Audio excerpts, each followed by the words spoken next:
Hi everyone, in front of me I've got XIAOMI 12S and let me share with you how to clear credentials on this device.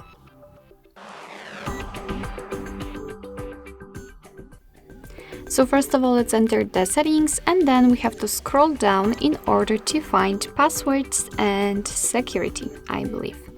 Then we have to scroll down to find the privacy.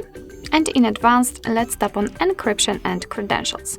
And as you can see, almost at the very bottom of this list, we've got the clear credentials option. So all you have to do is to tap on it and confirm.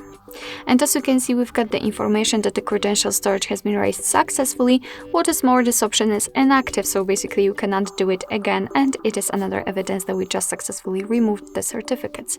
What is more, be aware that if you've got any kind of screen lock or reset, then your device will ask you to enter it in order to confirm the whole step. Alright, so basically that's all. This is how to clear credentials in your XIAOMI 12S. Thank you so much for watching. I hope that this video was helpful, and if it was, please hit the subscribe button and leave the thumbs up.